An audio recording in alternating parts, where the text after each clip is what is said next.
अभ्यास test paper कक्षा 8 सप्ताह 3। ठीक है, विषय हिंदी का। देखो विषय हिंदी में क्या है कि एक अनसीन पैसेज मतलब अपठित गद्यांश दिया जाता है, उसको पढ़कर उससे रिलेटेड जो भी प्रश्न होते हैं उसको सॉल्व किया जाता है। जैसे देखो इससे रिलेटेड ये प्रश्न दिए गए हैं।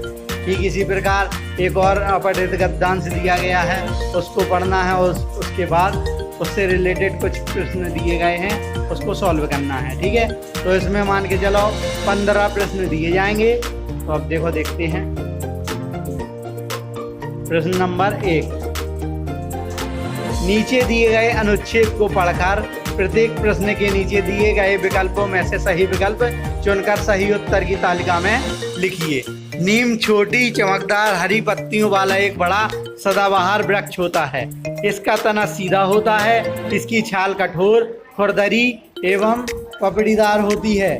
इसमें बसंत ऋतु में छोटे छोटे सफेद फूल खिलते हैं।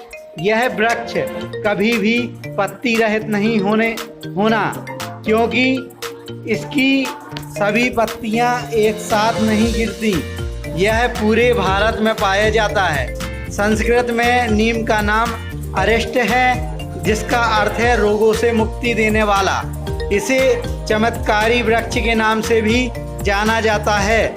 नीम के वृक्ष का प्रत्येक हिस्सा दवाइयाँ बनाने के काम आता है। इसके बीजों से तेल निकाला जाता है जो मार्गोसा तेल कहलाता है। यह तेल कोढ़ और चर्म रोगों के उपचार में काफ़ी प्रभावशाली होता है। इसकी पत्तियां प्रयोग चेचक के उपचार के लिए किया जाता है। नीम की चाय का प्रयोग अक्सर सिर दर्द और बुखार में काम आने के लिए किया जाता है। ठीक है, तो इसके फूलों का उपयोग आंत संबंधी रोगों के उपचार के लिए किया जाता है। नीम की छाल और गोंद से भी कई अचूक दवाइयाँ बनाई जाती हैं। भारत में लोग नीम की टहनी का उपयोग अपने दांत साफ करने के लिए करते हैं। दराजों और लकड़ी की अलमारियों को तिलचट्टे और कीट पतंगों से बचाने के लिए उनमें नीम की सूखी पत्तियां रख दी जाती हैं। गन्ने और सब्जियों की फसल के लिए खाद के रूप में नीम का बहुतायत में प्रयोग किया जाता है। कुछ लोग नीम के वृक्ष को पवित्र मानते हैं और उसकी पत्तियों को अपने घर के मुख्य द्वार पर बुरी आत्माओं को दूर रखने के लिए तोरण के रूप में बांधते हैं। नवजात शिशु को अच्छे स्वास्थ्य और रोगों से बचाव के लिए नीम की पत्तियों पर लिटाया जाता है। निसंदेह यह सारे संसार में अद्भुत वृक्ष के रूप में जाना जाता है। यह था अपना अपठित गद्यांश। ठीक है, अब इसके बारे में इससे जो रिलेटेड अपने प्रश्न है देखते हैं। नीम की छाल कैसी होती है? चिकनी और हरी, खुरदरी और पपड़ीदार, मुलायम और पपड़ीदार, कठोर और हरी। तो इसका जो आंसर हो अपने इसमें गद्यांश से पढ़ के लिख लेना। ठीक है, नीम के फूल किस रोग के उपचार के लिए उपयोगी होते हैं? चर्म रोग, चेचक, आंत रोग और बुखार। इसमें जो सही हो तो उसको लिख देना है। ठीक है, नीम की सूखी अलमारियों में क्यों रखी जाती है? नीम की सूखी अलमारियों में क्यों रखी जाती है? छिपकलियों और चींटियों से बचाव के लिए, कीड़ों से बचाव के लिए, कपड़ों की चमक बनाए रखने के लिए या उन्हें साफ न रखने के लिए। तो ठीक है, इसका कीड़ों से बचाव के लिए है ना, जो है इसका आंसर लिख देना। कुछ लोग नीम की पत्तियों को तोरण के रूप में घर के मुख्य द्वार पर क्यों बांधते हैं?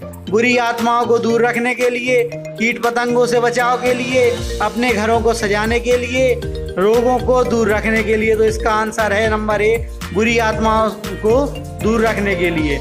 नीम अद्भुत वृक्ष क्यों कहलाता है? इसकी टहनियों का प्रयोग दांत साफ करने के लिए किया जाता है। इससे उपयोगी खाद बनती है। यह नवजात शिशुओं की रक्षा करता है। यह वृक्ष का प्रत्येक हिस्सा उपयोगी होता है। तो इसका देखो, इसका प्रत्येक हिस्सा उपयोगी होता है। इसका जो भी आंसर सही हो तो उसको लिख देना है। ठीक है, अब निर्देश देखो। प्रत्येक प्रश्न के नीचे दिए गए विकल्पों में से सही विकल्प चुनकर सही उत्तर तालिका में लिखिए। हेमा, हेलो, मैं हेमा हूँ। क्या आपको पता है मुझे सबसे ज़्यादा क्या पसंद है? मुझे अपने परिवार और दोस्तों के साथ ऐतिहासिक स्थलों पर घूमना पसंद है। पिछले साल गर्मियों की छुट्टियों के दौरान मैं हैदराबाद घूमी और चार मीनार एवं गोलकुंडा किला देखा।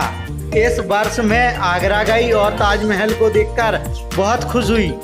हर बार मैं एक नए स्थान का दौरा करती हूँ और नए नए दोस्त बनाती हूँ। आप क्या सोचते हैं कि अगले साल मुझे कौन सी जगह घूमनी चाहिए? अली, मेरा नाम अली है। आप सबसे मिलकर अच्छा लगा। मैं नई चीज़ें सीखने को लेकर काफ़ी उत्सुक हूँ। मेरी विज्ञान की अध्यापिका मुझे ज़्यादा से ज़्यादा पुस्तक पढ़ने के लिए प्रोत्साहित करती रहती है। वो कहती हैं कि प्रश्न पूछना वैज्ञानिक जिज्ञासा की शुरुआत है। पिछले सप्ताह मैंने डिस्कवर्ड क्वेश्चन नामक पुस्तक पढ़ी और इसे बहुत जानकारीपूर्ण एवं रुचिपूर्ण पाया। क्या आप मुझे बता सकते हैं कि वर्षा बूंदों के रूप में क्यों गिरती है? मैंने इस प्रश्न का उत्तर इसी किताब में पाया। रजत। हेलो दोस्तों, मैं रजत हूँ। मुझे खेलने कूदने का शौक़ है। मैं फुटबॉल खेलने को लेकर काफ़ी उत्साहित हूँ। यह सॉकर के नाम से जाना जाता है और 11-11 खिलाड़ियों की 2 टीमों के बीच खेला जाता है। इस खेल में गोलकीपर, डिफेंडर और स्ट्राइकर होते हैं। मैं फुटबॉल के सारे मैच देखता हूँ। एक दिन में बाईचुंग भूटिया की तरह भारत के लिए खेलना चाहता हूँ। मैं उसकी तरह एक स्ट्राइकर बनना चाहता हूँ। जॉन। हेलो, मैं जॉन हूँ। वातावरण को हरा और साफ रखना मेरा शौक़ है। क्या आप जानते हैं कि इस बारिश के मौसम में मैंने अपने विद्यालय में 4 पेड़ों के छोटे छोटे पौधे लगाए हैं। ये पौधे जामुन, नीम, आम और गुलमोहर के हैं। मेरे अध्यापक ने मुझे इन पौधों के साथ इनकी नाम प्लेट लगाने को कहा है। मेरी कक्षा की सोमा पोस्टर को डिजाइन कर रही है। उसकी रुचि चित्रकारी में है। अब इससे रिलेटेड देखो प्रश्न है, गोलकोंडा और ताजमहल में समान बात क्या है? दोनों आगरा में स्थित हैं। दोनों ऐतिहासिक स्थल हैं। वे केवल घूमने के स्थल हैं। वे हैदराबाद में स्थित हैं। तो इसका जो आंसर हो लिख देना। फुटबॉल के बारे में कौन सा कथन सही नहीं है?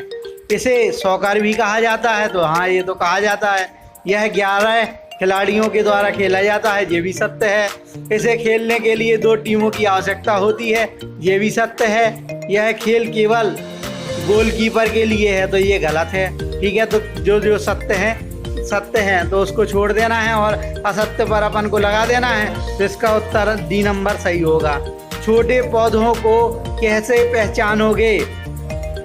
पेड़ों के नाम पौधों के पास लगाए जाएंगे। अध्यापक पौधों पर नज़र रखेंगे। स्कूल में बस यही 4 पेड़ रहेंगे। बच्चे पेड़ों के नाम याद रखेंगे। तो इसमें पेड़ों के नाम पौधों के पास लगाए जाएंगे। इससे बच्चे उसे पहचानेंगे। ठीक है ना। सोमा किस चीज़ में अच्छी है? वृक्ष लगाने में, फुटबॉल खेलने में, किताबें खेलने में या चित्रकारी में? तो ये देखो ऑप्शन में लास्ट में सोमा चित्रकारी में अव्वल है। तो चित्रकारी में आ जाएगा।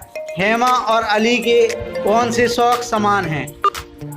उन दोनों को पौधे लगाना पसंद है। उन्हें फुटबॉल खेलना पसंद है। उन्हें नई चीज़ों और स्थानों को खोजना पसंद है। उन्हें टेलीविज़न पर मैच देखना पसंद है। तो ये है, इसमें देख लेना, जो भी होगा लिख देना। ठीक है, उसमें से खोज लेना अपठित गद्यांश में से।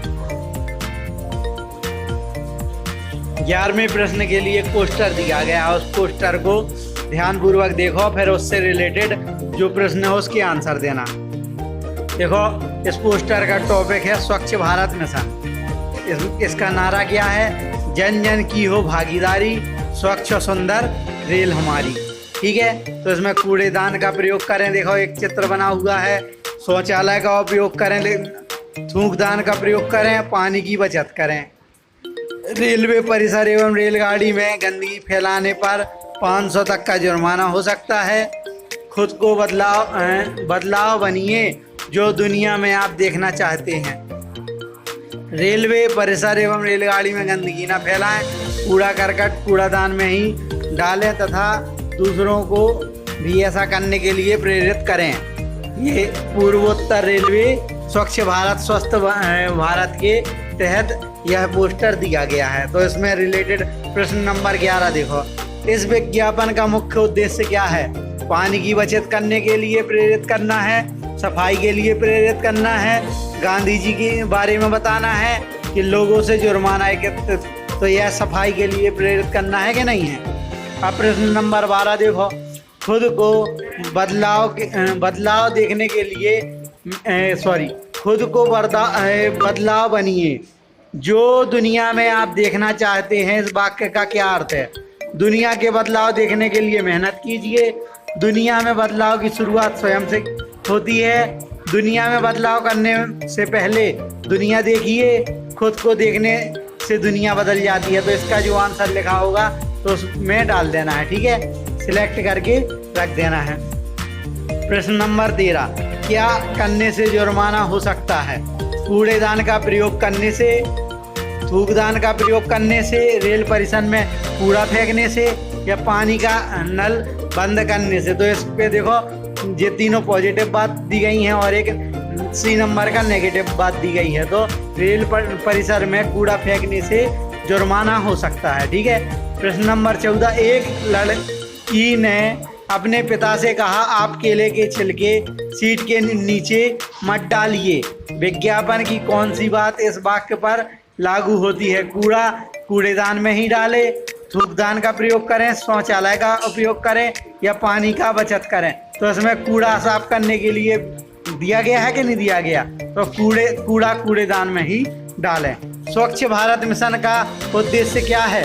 केवल रेलगाड़ी को साफ सुथरा रखना, गांधी जी के विचारों का प्रचार करना, भारत भर में शौचालय बनाना, भारत को स्वच्छ बनाना। तो इसमें भारत को स्वच्छ बनाना, ठीक है। प्रत्येक प्रश्न के नीचे ये अपना हिंदी विषय का 15 प्रश्न पूरे हुए। अब इसके बाद गणित का पेपर है जो सप्ताह 3 का है, तो ये इसका नेक्स्ट वीडियो में हम डाल देंगे। इसके लिए आगे देखते रहिए चैनल को।